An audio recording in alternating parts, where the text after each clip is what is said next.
Armed gangster. எல்லாத்துக்கும் இன்னியோட ஒரு முடிவு வச்சிரு. தப்பு செஞ்சா தட்டி கேட்க போலீஸ் வரும்.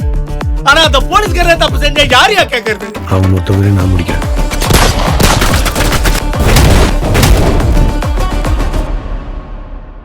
என்னடி இது? என்னதுன்னா அத்தை போயிட்டு வாங்க. அத்தை, இந்த வீட்ல இருக்கிற பிரச்சனையை பத்திலாம் யோசிக்காதீங்க. அப்படி இந்த வீட்டு பிரச்சனையை பத்தி யோசிச்சீங்கன்னா என்னைக்குமே எங்கேயுமே போக முடியாது. இதுக்குள்ளேயே இருக்க வேண்டியதான். இங்க பாருங்க, அப்பதான் உங்களை இவ்வளவு தூரம் கூப்பிடுறாங்கன்னா அதுக்கு ஒரு காரணம் இருக்கும். அத்தை, ஒரே ஒரு மாசம் தானே, போயிட்டு வாங்கல. இங்க பாருங்க, நான் என்னையும் நல்லா பாத்துப்பேன், உங்க புள்ளையும் பத்திரமா பாத்துப்பேன், சூப்பரா பாத்துப்பேன், உங்களை மாதிரியே. போதுமா? என்னடி இது? உங்களை எல்லாம் விட்டு போறதுக்கு எனக்கு மனசு எப்படி வரும்? அதுவும் இந்த வயசுல ஒரு படிப்பறிவு இல்லாதவ அங்க போய் என்னடி பண்ண போற? ஐயோ, அவங்க எல்லாம் இங்கிலீஷ் பேசுவாங்க, எனக்கு எல்லாம் புரியாது, நான் போக மாட்டேன். எனக்கு ஒண்ணுமே தெரியாதுடி, புரிஞ்சுக்கடி. ஐயோ அத்தை, அத்தை, அத்தை, இருங்க. நீங்க அவ்வளோலாம் யோசிக்காதீங்க. இங்க பாருங்க, ஒண்ணும் இல்ல. நானும் சக்தியும் உங்களை பத்திரமா கொண்டு போய் ஏர்போர்ட்ல விட்டுருவோம், ஃபிளைட் ஏத்தியும் விட்டுருவோம். அதே மாதிரி அங்க போனதுக்கு அப்புறம் அப்பதான் உங்களை ரிசீவ் பண்ணிப்பாங்க. நீங்க ஒண்ணும் பண்ண வேணாம், போனா மட்டும் போதும். அத்தை, என்ன யோசிக்கிறீங்க? இன்னும் 4 நாள்ல கிளம்பணும். டிக்கெட்லாம் போட்டாச்சு. எல்லாம் பேக் பண்ணணும், ரெடி பண்ணணும். பேக்கிங் வேலைலாம் நிறைய இருக்குல்ல. என்னடி இப்படி அதிர்ச்சி மேல அதிர்ச்சி கொடுத்துக்கிட்டே இருக்கே? அத்தை, நிம்மதியா போயிட்டு வாங்க அத்தை. சிரிக்கிற, எனக்கு கோவமா வருது உன் மேல.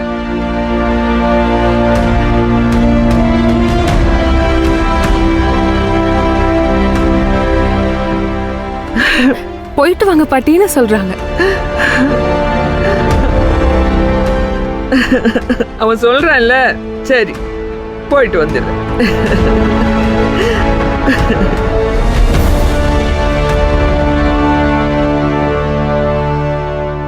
இப்போ இந்த நிலைமையில அத்தை ஊருக்கு போய் ஆகணுமா?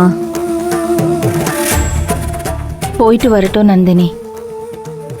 இல்லைக்கா, ஜனனிக்கு நம்மளால எதுவும் செய்ய முடியல. நாம் எதாவது செஞ்சாலும் அவள் ஒத்துக்கிற மாட்டா.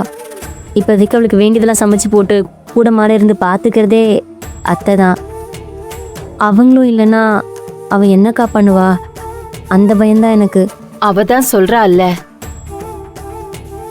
அவ மனசுல ஏதோ ஒரு எண்ணம் இருக்கு. அதனாலதான் அவ இப்படி பிளான் பண்ணிருக்கா.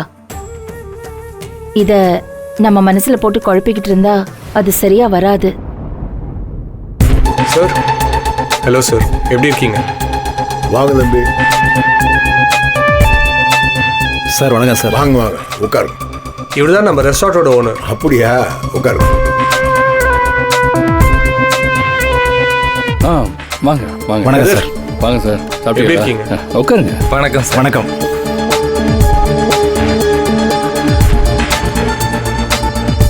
வழக்கம் போல எதையாச்சும் பேசிடாதீங்க. அவர் யார் என்னன்னு விவரம் தெரிஞ்சுட்டு பேசுங்க. தெரிஞ்சுக்கிட்டு நான் என்னப்பா செய்ய போறேன்? ஏமா, வீடு ஏறி ஒருத்தர் வந்திருக்காரு, வான் உள்ள கூப்பிட்டா உனக்கு என்ன முத்தா ஊந்துற போது? சரிப்பா, வாங்க. வணக்கம். வணக்கம்.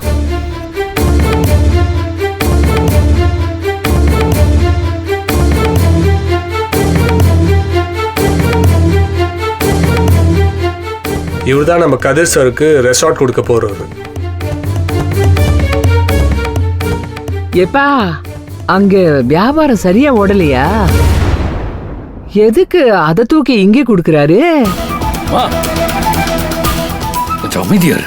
சார், என்ன சார் இப்படி பேசுறாங்க? ஏமா, என்னத்துக்குமா இப்படி ஏடா உடம்பா பேசிக்கிட்டு இருக்க? இல்லப்பா, நம்ம கதிர்கிட்ட குடுக்கறேன்னு சொல்றாருல்ல, அதான் ஓடாத வியாபாரம் இவன் தலையில கட்ட போறாரோன்னு கேட்டேன். ஏமா, சும்மா ஏதாவது பேசிக்கிட்டு இருக்காத. ராவணன் தம்பி தான் கதிர் எந்த இடத்துல ஆரம்பிக்கணும்னு சொல்லி இந்த இடத்த பேசி வாங்கி கொடுக்காரு. அதை ரெஜிஸ்டர் பண்ணுறதுக்கு எல்லா ஏற்பாடும் பண்ணியாச்சு. ஒரு 10-11 மணிக்கு எல்லாரும் கிளம்பி போய் எல்லாத்தையும் முடிச்சுட்டு வந்துடலாம். ஏப்பா தெரியாம தான் கேக்குறேன், என்ன விலைக்கு வாங்குறீங்க? ஆ? தெரிஞ்சுக்கிட்டு தானே அவ்வளவு நக்கல் அடிச்ச நேத்து. இப்ப என்னதான் வேணும் உனக்கு? இல்லப்பா, அம்புட்டு பணம் ஏற்பாடு பண்ணணுமே, அதான் கேட்டேன். ஏமா கையில் தானே பணம் வச்சுக்கிறது இல்லை, பணமெல்லாம் இருக்கு, வந்துடும். சரி சரி, நல்லதுப்பா, வாங்குங்க வாங்குங்க.